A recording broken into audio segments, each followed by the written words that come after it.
welcome to Roblox Snippets. In this video we'll look at a simple example of how to use a remote function to send a message from the client to the server and then the server to send a message back to the client.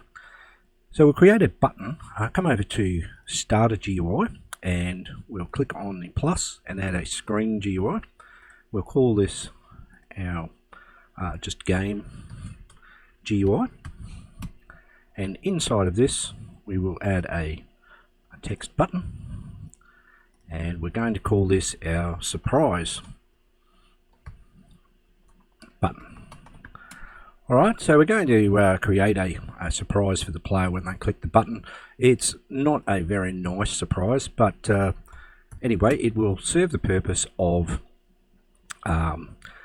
showing you the example. Alright, we'll add a local script straight to our button and we can call this our button local script. And we might just, before we do any coding, we'll just change some properties in our button to fancy it up a little bit. Alright, might change our color down here. So we'll come down, leave the anchor points as they are.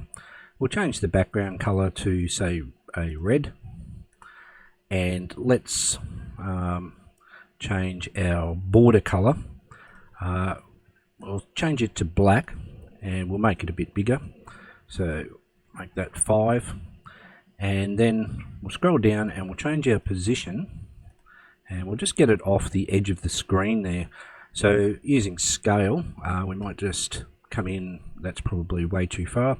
Let's go with 0.25, say, and we'll do the same with our Y, so 0.25, and that should be okay, just for the example. Alright, moving down through our properties again, we'll continue down to where we get our text, and I'll leave the font as it is, although I might just bold it so it's a bit easier to see. We'll change the text and we'll say get surprise. Alright. And just below this, let's change the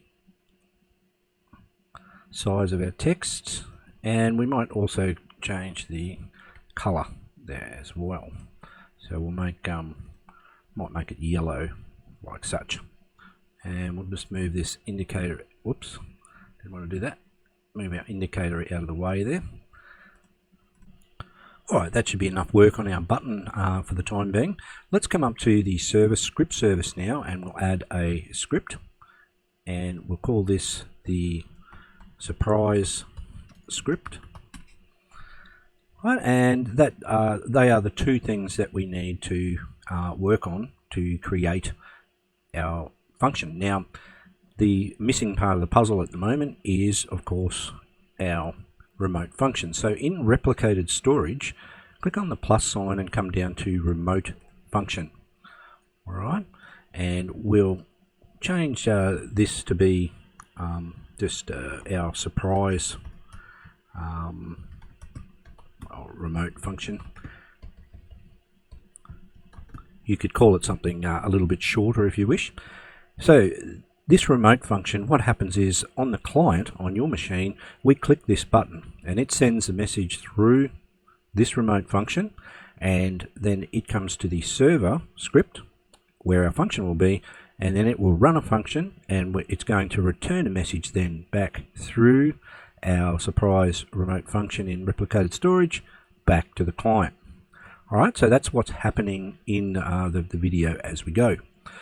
Alright, so we'll begin with our script up here. Let's, on the surprise script, let's get rid of our hello world line. And the first thing we need is to get a variable for our replicated storage. So repstore equals game, and we'll say get service, right, oops, replicated storage.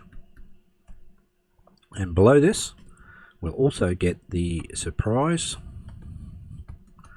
event that's going to happen. We'll call it yeah, well, we'll just call it event. It is an event that happens, but it's for our function. So rep store, and we will wait for child, and our surprise remote function is the event that we're waiting for. Now, these two lines will also be used in our local script, so we can just take a copy of those two and come into our button local, and we'll just paste them up the top for now. And back to our surprise script though, and we will create our function. So local function, and we will make surprise, and we're going to add the argument in here of the player that will be passed through when the player clicks the button. Get our character. So we're going to find the character in the workspace. So we'll look in the workspace and we'll find the player.name, because we want to deliver the surprise to them no matter where they are. All right, and just below this we'll put in a print. We're going to say preparing surprise with a few dots, and we'll add a task.wait of say 3 seconds. So, and then we're going to create the surprise. So the surprise is going to be a big part that we're going to drop on top of the player. So like I said, it's not a very nice surprise, but we'll go ahead and create a part in here using instancing. So a new part will equal instance.new, and we're going to create a part, and then new part dot size will equal vector3.new, and we'll make it fairly big, so by 10 by 10. New part dot can collide, we'll set that to true, and new part dot anchored, we'll set that to false so that it will fall as we're going to put it into the workspace above the player. Right, and new part dot brick color equals brick color dot new, and we'll just make it a brown. And new part dot material will equal enum dot material dot, and we'll make it brick, which is very nasty to have a big brick part fall on you. Alright, new part dot position, and now this is where we will use our character variable we used up here, and we'll say we'll get the character dot humanoid root part dot position, and then we'll add a vector3.new onto it, and whoops, and we want it to be sort of above our player. So I'll just get rid of these over here. So we'll add 10 studs above the player. So no matter where, when the player clicks the button, no matter where they are, then this part will spawn above them. If they're running very quickly, they might be able to miss it, but we'll give that a test shortly. And the last thing to do is new part dot parent will equal the workspace. Okay, so this is all part of the function to create the part, etc., but we want to return a message back to the player. So we're just going to put in a return statement here, and we'll return a string, and we'll say, did you like your surprise? And then maybe a cheeky smiley face or something like that. Okay, now underneath this, because we're going to create this the button press, down underneath the function now, we'll say surprise event dot OnServerInvoke, and then we just say equals and the name of the function. Whoops. All right, so make surprise, but without the parentheses. So it should just look like this: surprise event on invoke equals make surprise. And this is for functions. So remote events are slightly different to this, and I have another video on that. Alright, so now that we have our script on our server done, let's have a look at our button script now. And we've already got our first 2 lines, so now we'll create a variable for our button, which will be script.parent, and then underneath this, the event to handle the click of the button, so mouse button 1 click, and we'll connect a function to this. And inside of here, we're going to create a variable called returned message, and it will be equal to, and this is where we'll call our function, so we'll surprised event and then a colon, and we'll use invoke server.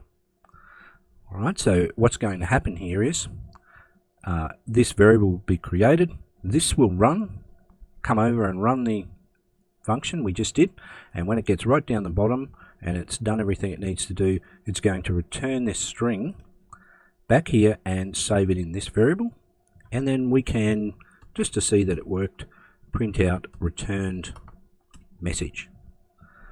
Alright, so we'll open up our output window just to check we don't have any errors, and we'll give it a quick save and let's play.